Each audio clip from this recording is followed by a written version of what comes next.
नमस्कार दोस्तों। आज की कहानी मुंशी प्रेमचंद की त्रिया चरित्र। तो ये कहानी शुरू करते हैं। सेठ लगनदास जी के जीवन की बगिया फलहीन थी। कोई ऐसा मानवीय, आध्यात्मिक या चिकित्सात्मक प्रयत्न न था जो उन्होंने न किया हो। यूं शादी में एक पत्नी व्रत के कायल थे, मगर जरूरत और आग्रह से विवश होकर एक दो नहीं 5 शादियां की। यहाँ तक कि उम्र के 40 साल गुजर गए और अंधेरे घर में उजाला न हुआ। बेचारे बहुत रंजीदा रहते। ये धन संपत्ति, ये ठाट बाट, ये वैभव और ये ऐश्वर्य क्या होंगे, मेरे बाद इनका क्या होगा, कौन इनको भोगेगा, ये ख्याल बहुत अफसोसनाक था। आखिर यह सलाह हुई कि किसी लड़के को गोद लेना चाहिए, मगर यह मसला पारिवारिक झगड़ों के कारण सालों तक स्थगित रहा। जब सेठ जी ने देखा कि बीबियों में अब तक बदस्तूर कशमकश हो रही है, तो उन्होंने नैतिक साहस से काम लिया और एक होनहार अनाथ लड़के को गोद ले लिया। उसका नाम रखा गया मगनदास। उसकी उम्र 5-6 साल से ज़्यादा न थी। बाला का जहीन और तमीज़दार। मगर औरतें सब कुछ कर सकती हैं, दूसरे के बच्चे को अपना नहीं समझ सकती। यहाँ तो 5 औरतों का साझा था। अगर एक उसे प्यार करती तो बाकी 4 औरतों का फर्ज था कि उससे नफरत करे। हाँ, सेठ जी उसके साथ बिल्कुल अपने लड़के की सी मोहब्बत करते थे। पढ़ाने को मास्टर रखे, सवारी के लिए घोड़े, रईसी ख्याल के आदमी थे। राग रंग का सामान भी मुहैया था। गाना सीखने का लड़के ने शौक किया तो उसका भी इंतजाम हो गया।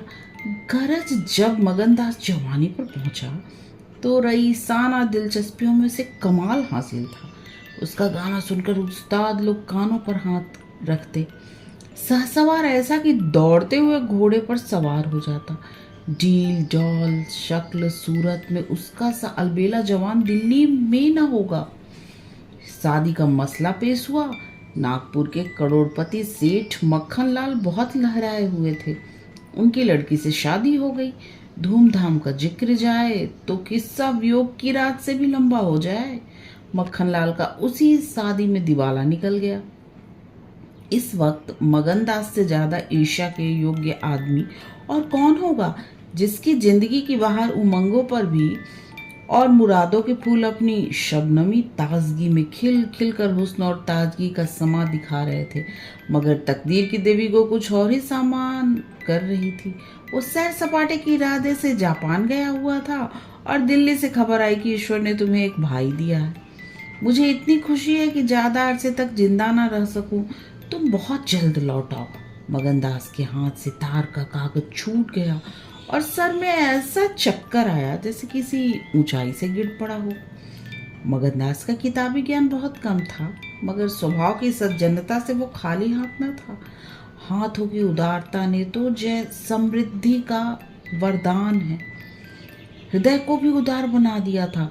उसे घटनाओं की इस काया पलट से दुख तो जरूर हुआ, आखिर इंसान ही था, मगर उसने धीरज से काम लिया और एक आशा और भय की मिली जुली हालत में देश को रवाना हुआ। रात का वक्त था। जब अपने दरवाजे पर पहुंचा तो नाच गाने की महफिल सजी देखी। उसके कदम आगे न बढ़े, वो लौट पड़ा और एक दुकान के चबूतरे पर बैठकर सोचने लगा अब क्या करना चाहिए। इतना तो उसे यकीन था कि सेठ जी उसके साथ भी भलमनसी और मोहब्बत से पेश आएंगे, क्योंकि शायद अब और भी कृपा करने लगे। सेठानियां भी अब उसके साथ गैरों का सा बर्ताव न करेंगी। मुमकिन है कि मझली बहू जो उस बच्चे की खुशनसीब माँ थी उससे दूर दूर रहे, मगर बाकी चारों सेठानियों की तरफ से सेवा सत्कार में कोई शक नहीं था। उनकी डाह से वह फायदा उठा सकता था। उसके स्वाभिमान ने यह गवारा न किया कि जिस घर में मालिक की हैसियत से रहता था उसी घर में अब एक आश्रित की हैसियत से जिंदगी बसर करे। उसने फैसला कर लिया अब यहाँ रहना ना मुनासिब है और न मसलहत। मगर जाऊँ कहाँ? न कोई ऐसा फन सीखा, न कोई ऐसा इल्म हासिल किया जिससे रोजी कमाने की सूरत पैदा होती। रईसाना दिलचस्पियाँ उसी वक्त तक कद्र की निगाह से देखी जाती हैं जब तक कि वो रईसों के आभूषण रहें। जीविका बनकर वे सम्मान के पद से गिर जाती हैं। अपनी रोजी हासिल करना तो उसके लिए कोई ऐसा मुश्किल काम ना था किसी सेठ साहूकार के यहाँ मुनीम बन सकता था, किसी कारखाने की तरफ से एजेंट हो सकता था, मगर उसके कंधे पर एक भारी जुआ रखा हुआ था। उसे क्या करे? एक बड़े सेठ की लड़की जिसने लाड प्यार में परवरिश पाई, उससे यह कंगाली की तकलीफें क्यों कर झेली जाएगी? क्या मक्खन लाल की लाडली बेटी एक ऐसे आदमी के साथ रहना पसंद करेगी जिसे रात की रोटी का भी ठिकाना नहीं? मगर इस फिक्र में अपनी जान क्यों खपाऊं? मैंने अपनी मर्जी से शादी नहीं की, मैं बराबर इनकार करता रहा। सेठ जी ने जबरदस्ती मेरे पैरों में बेड़ी डाली है, अब वही इसके जिम्मेदार हैं, मुझसे कोई वास्ता नहीं। लेकिन जब उसने दोबारा ठंडे दिल से इस मसले पर गौर किया तो बचाव की कोई सूरत नजर न आई। आखिरकार उसने यह फैसला किया कि पहले नागपुर चलूं, जरा उन महारानी के तौर तरीके तो देखूं, बाहर उनके स्वभाव की, मिजाज की जांच करूं। उस वक्त तय करूंगा कि मुझे क्या करना चाहिए।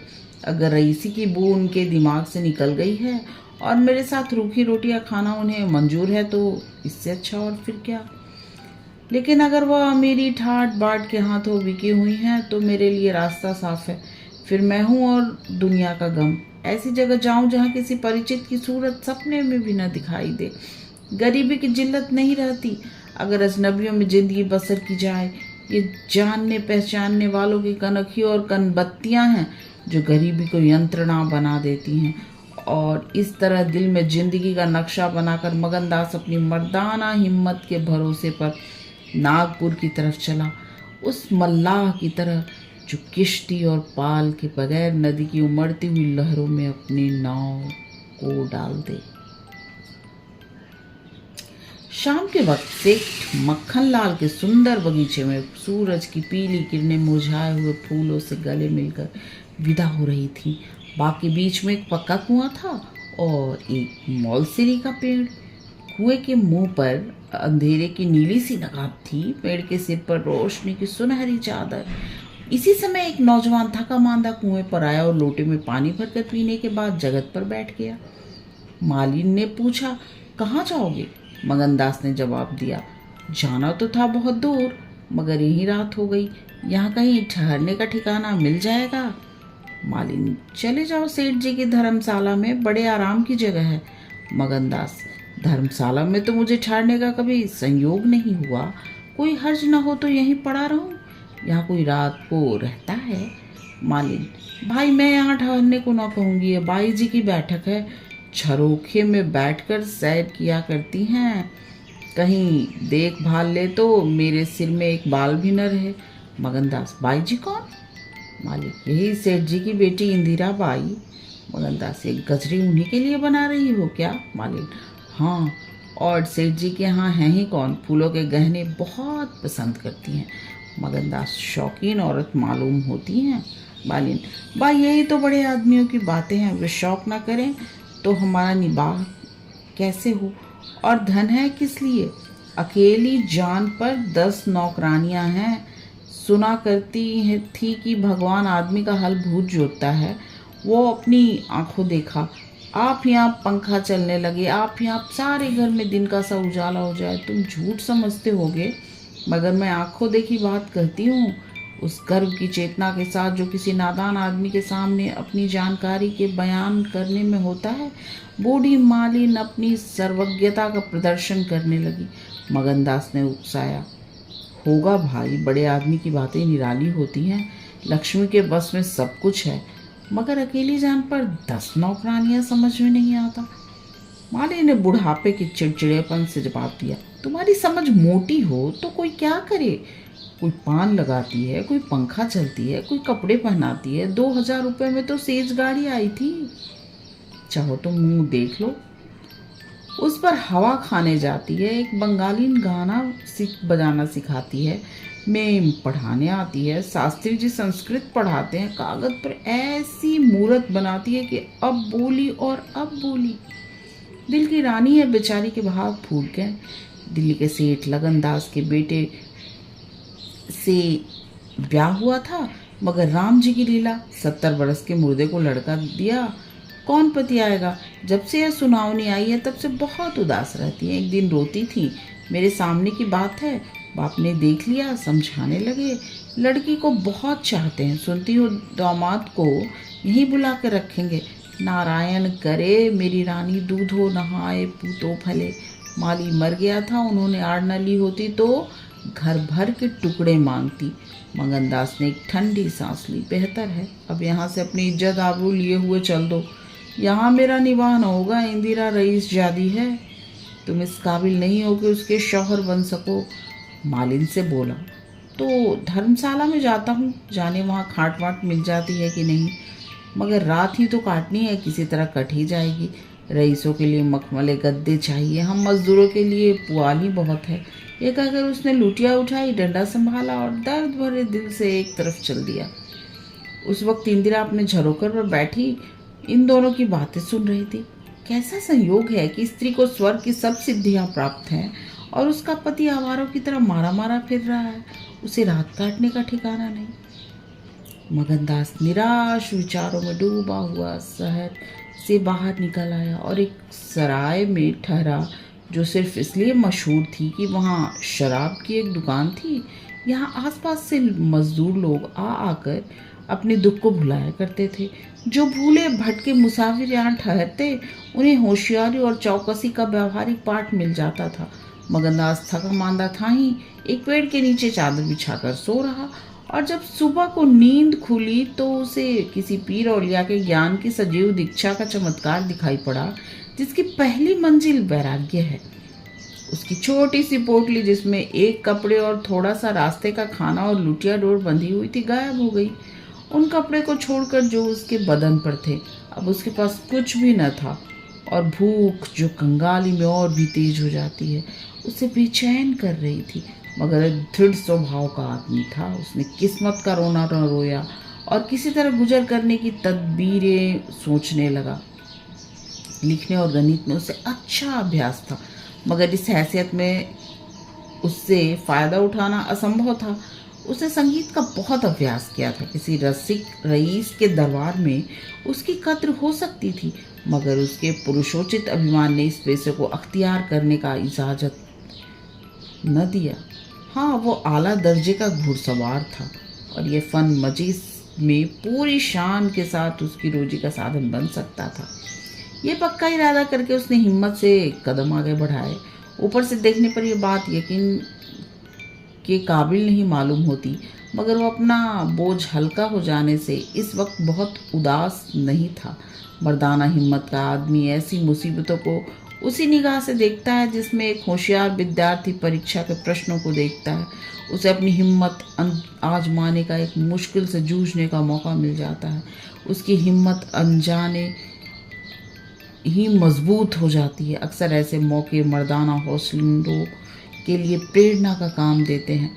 मगनदास इस जोश से कदम बढ़ाता चला जाता था कि जैसे कामयाबी की मंजिल सामने नजर आ रही है, मगर शायद वहाँ के घोड़ों ने शरारत और बिगड़ैलपन से तौबा कर ली थी, या वे वो स्वाभाविक रूप से बहुत मजे में धीमे धीमे चलने वाले थे। वो जिस गांव में जाता, निराशा को उकसाने वाला जवाब मिलता। आखिरकार शाम के वक्त जब सूरज अपनी आखिरी मंजिल पर जा पहुंचा था, उसकी कठिन मंजिल तमाम हुई। नागरघाट के ठाकुर अटल सिंह ने उसकी चिंता को समाप्त किया। एक बड़ा गांव था, पक्के मकान बहुत थे, मगर उनमें प्रेतात्माएं आबाद थी। कई साल पहले प्लेग ने आबादी के बड़े हिस्से को इस क्षणभंगुर संसार से उठाकर स्वर्ग में पहुंचा दिया था। इस वक्त प्लेग के बचे खुचे वो लोग गांव के नौजवान और शौकीन जमींदार साहब, हल्के के कारगुजार और रोबीले थानेदार साहब थे। उनकी मिलीजुली कोशिशों से गांव में सतयुग का राज था। धन दौलत को लोग जान का अजाब समझते थे, उसे गुनाह की तरह छुपाते थे। घर घर में रुपए रहते हुए लोग कर्ज ले लेकर खाते और फटहालों की तरह रहते थे। इसी में निवाह था। काजल की कोठरी थी, सफ़ेद कपड़े पहनना, उन पर धब्बा लगाना था। हुकूमत और ज़बरदस्ती का बाजार गर्म था। अहिरों के यहाँ आंजन के लिए भी दूध न था। थाने में दूध की नदी बहती थी। मवेशी खाने के मुहर्रिर दूध की कुल्लियाँ करते थे। इसी अंधेर नगरी को मगनदास ने अपना घर बनाया। ठाकुर साहब ने असाधारण उदारता से काम लेकर उसे रहने के लिए एक मकान भी दे दिया, जो केवल बहुत व्यापक अर्थों में मकान कहा जा सकता था। इसी झोपड़ी में वह एक हफ्ते से जिंदगी के दिन काट रहा था। उसका चेहरा जर्द है और कपड़े मैले हो रहे हैं। मगर ऐसा मालूम होता है कि उसे अब इन बातों की अनुभूति ही नहीं रही। जिंदा है मगर जिंदगी रुखसत हो गई है। हिम्मत और हौसला मुश्किल को आसान कर सकते हैं, आंधी और तूफान से बचा सकते हैं, मगर चेहरे को खिला सकना उनके सामर्थ्य से बाहर है। टूटी हुई नाव पर बैठकर मल्हार गाना हिम्मत का काम नहीं, हिमाकत का काम है। एक रोज जब शाम के वक्त वह अंधेरे की खाट पर पड़ा हुआ था, एक औरत उसके दरवाजे पर आकर भीख मांगने लगी। मगनदास का आवाज परिचित जान पड़ी। बाहर आकर देखा तो वही चंपा मालिन थी, कपड़े तार तार, मुसीबत की रोती हुई तस्वीर। बोला, मालिन तुम्हारी यह क्या हालत है, मुझे पहचानती हो? मालिन ने चौंक कर देखा और पहचान गई। रोकर बोली, बेटा आप बताओ मेरा कहाँ ठिकाना लगे। तुमने मेरा बना बनाया घर उजाड़ दिया, ना उस दिन तुमसे बात करती, ना मुझ पर वह विपत पड़ती। बाई ने तुम्हें बैठे देख लिया, बातें भी सुनी, सुबह होते ही मुझे बुलाया और बरस पड़ी। नाक कटवा लूंगी, मुंह में कालिख लगवा दूंगी। चुड़ैल कुटनी, तो मेरी बात किसी गैर आदमी से क्यों चलाए? तू दूसरों से मेरी चर्चा करे। वो क्या तेरा दामाद था जो तू उससे मेरा दुखड़ा रोती थी? जो कुछ मुंह में आया बकती रही, मुझसे भी न सहा गया। रानी रूठेगी तो अपना सुहाग लेगी। बोली, बाई जी मुझसे कसूर हुआ, लीजिए अब जाती हूँ। छींकते नाक कटती है तो मेरा निवाह यहाँ ना होगा। ईश्वर ने मुंह दिया है तो आहार भी देगा। 4 घर से मांगूंगी तो पेट को हो जाएगा। उस छोकरी ने मुझे खड़े खड़े निकलवा दिया। बताओ, मैंने तुमसे उसकी शिकायत की थी? उसकी क्या चर्चा की थी? मैं तो उसका बखान कर रही थी, मगर बड़े आदमियों का गुस्सा भी बड़ा होता है। अब बताओ मैं किसकी होकर रहूं? 8 दिन इसी तरह टुकड़े मांगते हो गए। एक भतीजी उन्हीं के यहाँ नौकरानी में है, उसी दिन उसे भी निकाल दिया। तुम्हारी बदौलत जो कभी न किया था वो करना पड़ा। तुम्हें कहाँ का दोष लगाऊं? किस्मत में जो लिखा था देखना पड़ा। मगनदास सन्नाटे में आ गया। आह, मिजाज का यह हाल है, ये घमंड, ये शान। मालिन का इत्मीनान दिलाया। उसके पास अगर दौलत होती तो उसे माला माल कर देता। सेठ मक्खनलाल की बेटी को भी मालूम हो जाता कि रोजी की कुंजी उसी के हाथ में नहीं है। बोला, तुम फिक्र न करो, मेरे घर में आराम से रहो। अकेले मेरा जी भी नहीं लगता। सच कहो तो मुझे तुम्हारी तरह एक औरत की तलाश थी। अच्छा हुआ तुम आ गई। मालिन ने आंचल फैलाकर असीम आशीर्वाद दिया। बोला, तुम जुग जुग जियो, बड़ी उम्र हो। यहाँ कोई घर मिले तो मुझे दिलवा दो। मैं यहाँ रहूंगी तो मेरी भतीजी कहाँ जाएगी? वो बेचारी शहर में किसके आसरे रहेगी? मगनलाल के खून में जोश आया। उसके स्वाभिमान को चोट लगी। उन पर यह आफत मेरी लाई हुई है। उनकी इस आवारा गर्दी का जिम्मेदार मैं हूँ। बोला, कोई हर्ज ना हो तो उसे भी यहाँ ही ले आओ। मैं दिन को यहाँ बहुत कम रहता हूँ, रात को बाहर चारपाई डालकर पढ़ रहा करूँगा। मेरी वजह से तुम लोगों को कोई तकलीफ नहीं होगी। यहाँ दूसरा मकान मिलना बहुत मुश्किल है। ये झोपड़ा बड़ी मुश्किलों से मिला है। ये अंधेर नगरी है। जब तुम्हारा सुविधा कहीं लग जाए तो चली जाना। मगनदास को क्या मालूम था कि हजरत इश्क उसकी जवान पर बैठे हुए उससे ये बात कहला रहे हैं। क्या ये ठीक है कि इश्क पहले माशूक के दिल में पैदा होता है? नागपुर इस गांव से 20 मील की दूरी पर था। चंपा उसी दिन चली गई और तीसरे दिन रंभा के साथ लौट आई। ये उसकी भतीजी का नाम था। उसके आने से झोंपड़े में जान सी पड़ गई। मगनदास के दिमाग में मालिन की लड़की की जो तस्वीर थी उसका रंभा से कोई मेल न था। वो सौंदर्य नाम की चीज का अनुभव ही जौहरी था, मगर ऐसी सूरत जिस पर जवानी की ऐसी मस्ती और दिल का चैन छीन लेने वाला ऐसा आकर्षण हो, उसने पहले कभी नहीं देखा था। उसकी जवानी का चांद अपनी सुनहरी और गंभीर शान के साथ चमक रहा था। सुबह का वक्त था। मगनदास दरवाजे पर पड़ा ठंडी ठंडी हवा का मजा उठा रहा था। रंभा सिर पर घड़ा रखे पानी भरने को निकली। मगनदास ने उसे देखा और लंबी सांस खींचकर उठ बैठा। चेहरा मोहरा बहुत ही मोहक, ताजे फूल की तरह खिला हुआ चेहरा, आंखों में गंभीर सरलता। मगनदास को उसने भी देखा। चेहरे पर लाज की लाली दौड़ गई। प्रेम ने पहला वार किया। मगनदास सोचने लगा, क्या तकदीर यहाँ कोई और गुल खिलाने वाली है? क्या दिल तुझे यहाँ भी चैन न लेने देगा? रंभा, तू यहाँ नाहक आई। नाहक एक गरीब का खून तेरे सर पर होगा। मैं तो अब तेरे हाथों बिक चुका, मगर क्या तू मेरी हो सकती है? लेकिन नहीं, इतनी जल्दीबाजी ठीक नहीं। दिल का सौदा सोच समझ कर करना चाहिए। तुमको अभी जब्त करना होगा। रंभा सुंदरी है, मगर झूठे मोती की आब और ताब उसे सच्चा नहीं बना सकती। तुम्हें क्या खबर कि उस भोली लड़की के कान प्रेम के शब्द से परिचित नहीं हो चुके हों? कौन कह सकेगा कि उसके सौंदर्य की वाटिका पर किसी फूल चुनने वाले के हाथ नहीं पड़ चुके हों? अगर कुछ दिनों की दिलबस्तगी के लिए कुछ चाहिए तो तुम आज़ाद हो, मगर ये नाजुक मामला है, जरा संभल के कदम रखना। पेशेवर जातों में दिखाई पड़ने वाले सौंदर्य अक्सर नैतिक बंधनों से मुक्त होते हैं। 3 महीने गुजर गए। मगनदास रंभा को ज्यों ज्यों बारीक से बारीक निगाहों से देखता, त्यों त्यों उस पर प्रेम का रंग गाढ़ा होता जाता था। वो रोज उसे कुएं से पानी निकालते देखता, वो रोज घर में झाड़ू देती, रोज खाना पकाती। मगनदास को उन ज्वार की रोटियों में भी जो मजा आता था, वो अच्छे से अच्छे व्यंजनों में भी ना आता था। उसे अपनी कोठरी हमेशा साफ सुथरी मिलती। न जाने कौन उसका बिस्तर बिछा देता। क्या ये रंभा की कृपा थी? उसकी निगाहें शर्मीली थी। उसने उसे कभी अपनी तरफ चंचल आंखों से ताकते नहीं देखा। आवाज कैसी मीठी! उसकी हंसी की आवाज कभी उसके कान में नहीं आई। अगर मगनदास उसके प्रेम में मतवाला हो रहा था तो कोई ताज्जुब की बात नहीं थी। उसकी भूखी निगाहें बेचैनी और लालसा में डूबी हुई हमेशा रंभा को ढूंढा करती। वो जब किसी गांव को जाता तो मीलों तक उसकी जिद्दी और बेताब आंखें मुड़ मुड़ कर झोंपड़े के दरवाजे की तरफ आती। उसकी ख्याति आसपास फैल गई थी, मगर उसके स्वभाव की सरलता और उदार हृदयता से अक्सर लोग अनुचित लाभ उठाते थे। इंसाफ पसंद लोग तो स्वागत सत्कार से काम निकाल लेते, और जो ज़्यादा समझदार थे वो लगातार तकाजों का इंतज़ार करते। चूँकि मगनदास इस फन को बिल्कुल नहीं जानता था, बावजूद दिन रात की दौड़ धूप के गरीबी से उसका गला न छूटता। जब वो रंभा को चक्की पीसते हुए देखता तो गेहूं के साथ उसका दिल भी पिस जाता था। वो कुएं से पानी निकालती तो उसका कलेजा निकल आता। जब वो पड़ोस की औरतों के कपड़े सीती तो कपड़ों के साथ मगनदास का दिल छिद जाता। मगर कुछ बस था न काबू। मगनदास की हृदय भेदी दृष्टि को उसमें तो कोई संदेह नहीं था कि उसके प्रेम का आकर्षण बिल्कुल बेअसर नहीं है, वरना रंभा की उन वफा से भरी हुई खातिरदारियों की तुक वह कैसे बिठाता। वफा ही वो जादू है, रूप के गर्व का सिर नीचा कर सकता है, मगर प्रेमिका के दिल में बैठने का मादा उसमें बहुत कम था। कोई दूसरा मन चला प्रेमी अब तक उसके वशीकरण में कामयाब हो चुका होता, लेकिन मगनदास ने दिल आशिक का पाया और जुबान माशूक की। एक रोज शाम के वक्त चंपा किसी काम से बाहर गई हुई थी और मगनदास हमेशा की तरह चारपाई पर पड़ा सपने देख रहा था।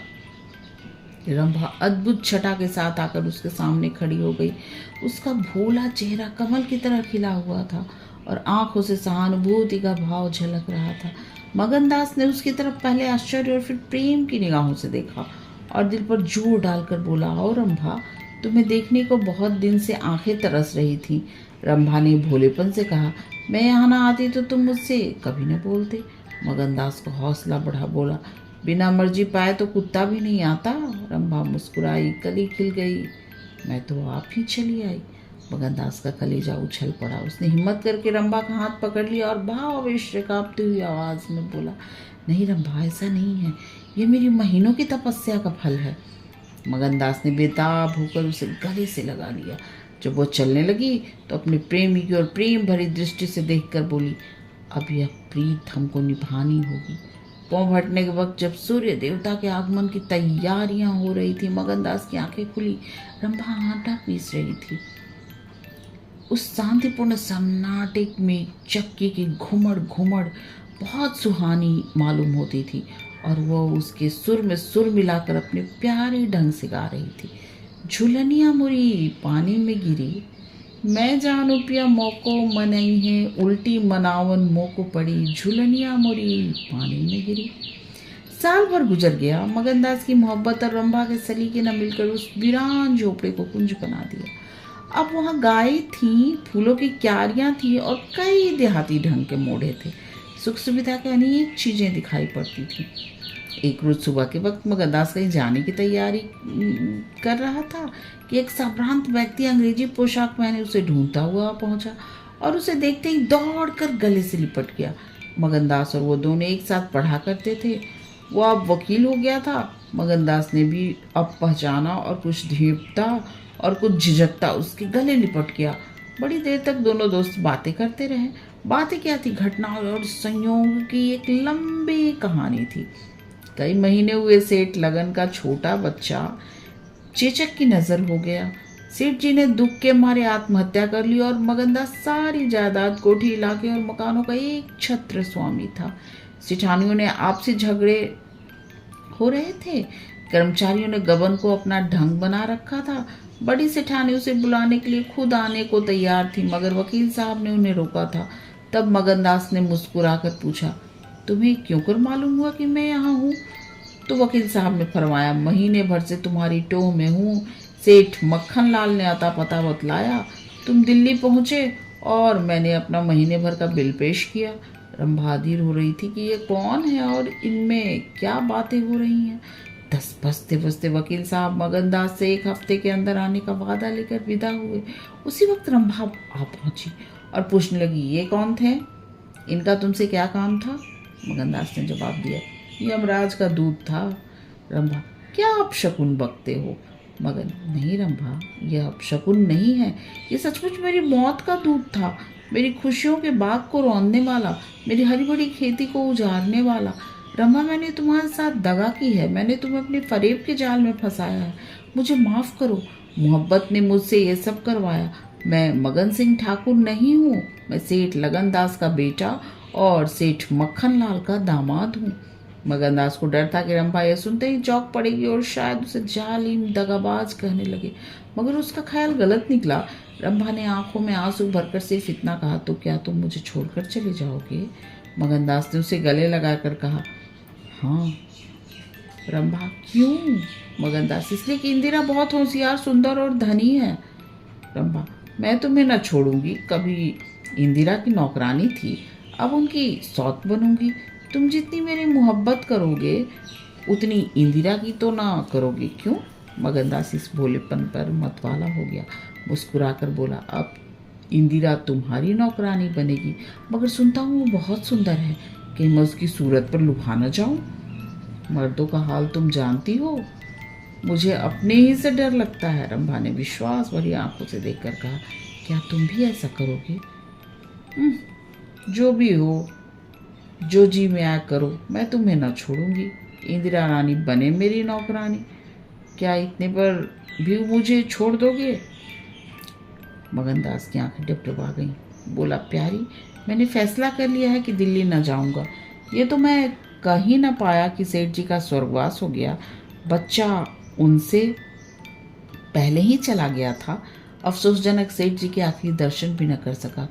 अपने बाप भी इतनी मोहब्बत नहीं कर सकते, उन्होंने मुझे अपना वारिस बनाया है।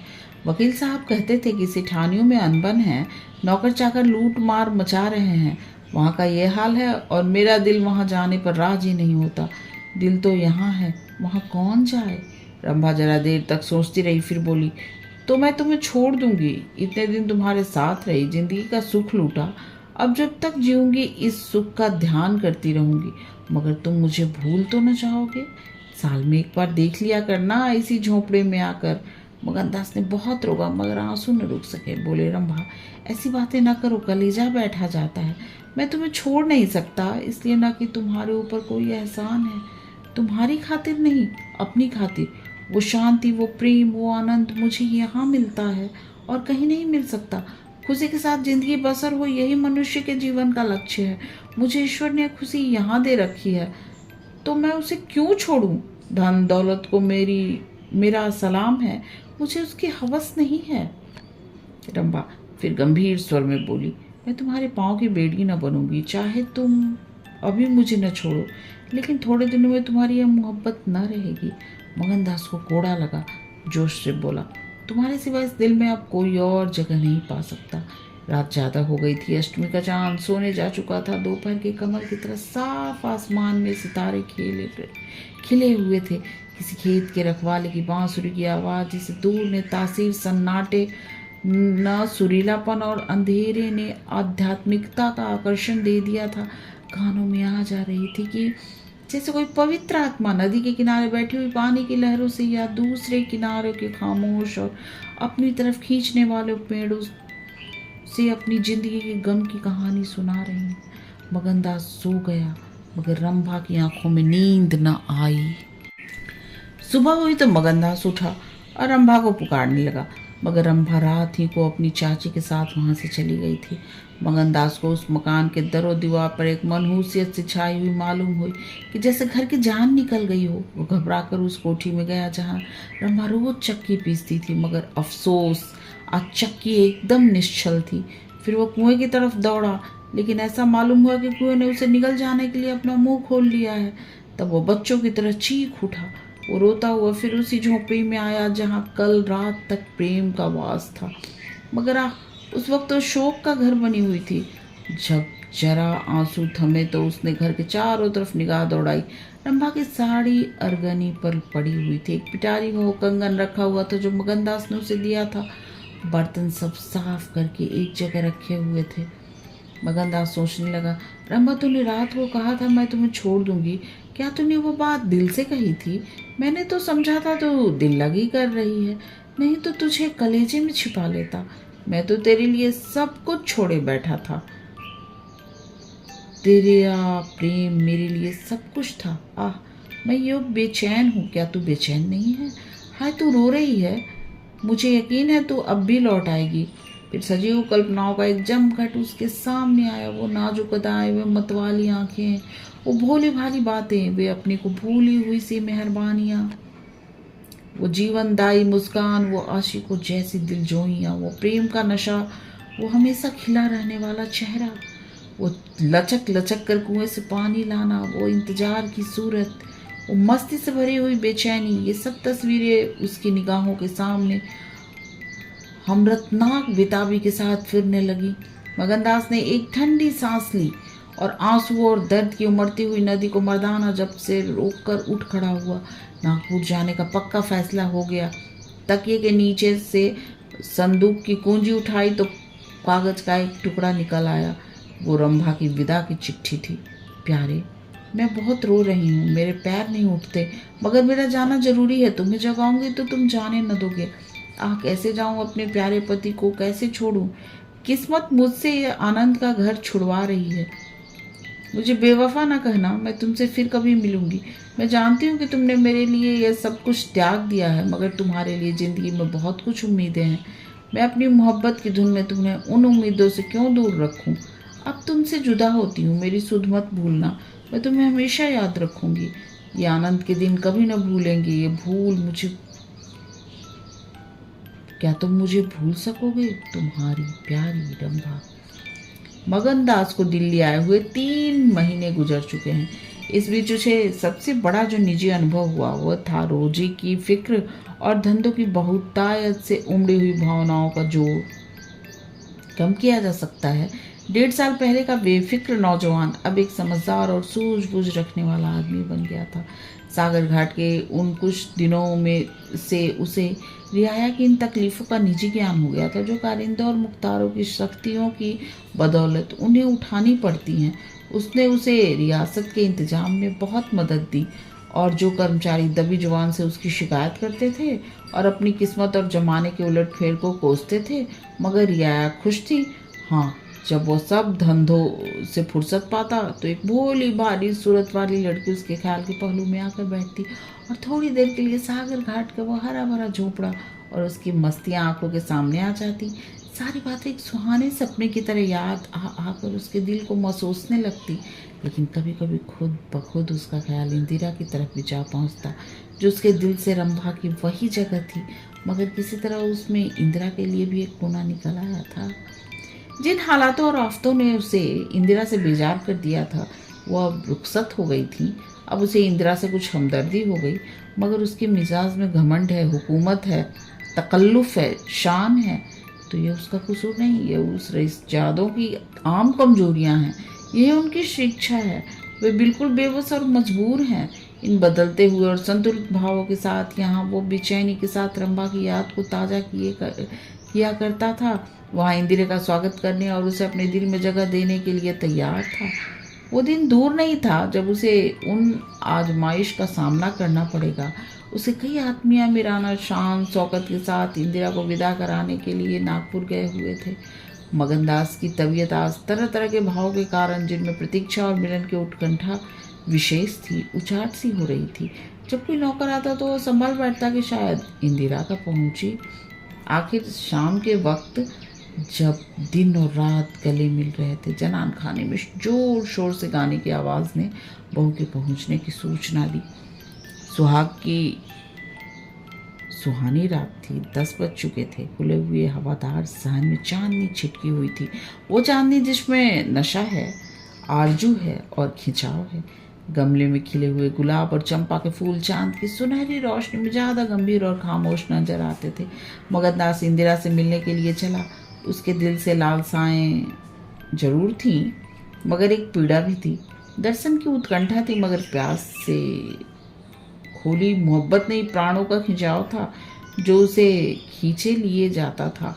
उसके दिल में बैठी हुई रंभा बार बार बाहर निकलने की कोशिश कर रही थी। उसके दिल में धड़कन हो रही थी। वो सोने के कमरे में के दरवाजे पर पहुंचा। रेशमी पर्दा पड़ा हुआ था, उसने पर्दा उठा लिया। अंदर एक औरत सफ़ेद साड़ी पहने खड़ी थी, हाथ में चंद खूबसूरत चूड़ियों के सिवा उसके बदन पर एक जेवर भी न था।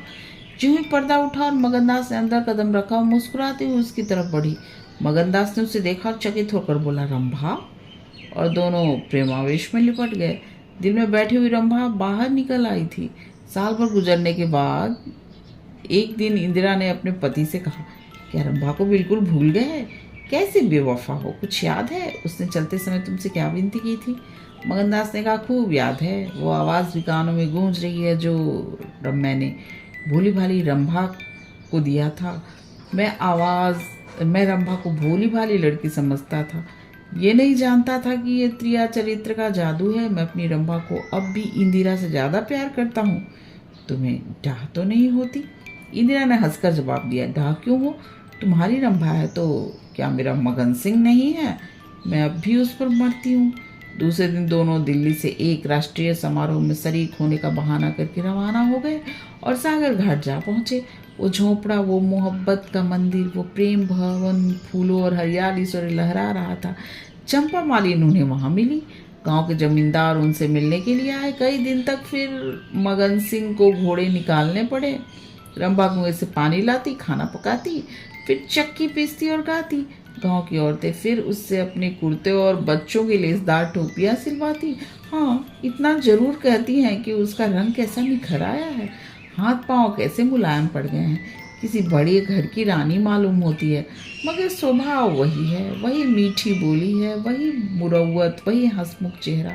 इस तरह के एक हफ्ता इस सरल और पवित्र जीवन का आनंद उठाने के बाद दोनों दिल्ली वापस आ गए। और अब 10 साल गुजरने पर भी साल में एक बार उस झोंपड़े के नसीब जागते हैं। वो मोहब्बत की दीवार अभी तक उन दोनों प्रेमियों को अपनी छाया में आराम देने के लिए खड़ी है। कहानी समाप्त। कहानी सुनने और अपना कीमती समय देने के लिए आप सबका बहुत बहुत धन्यवाद।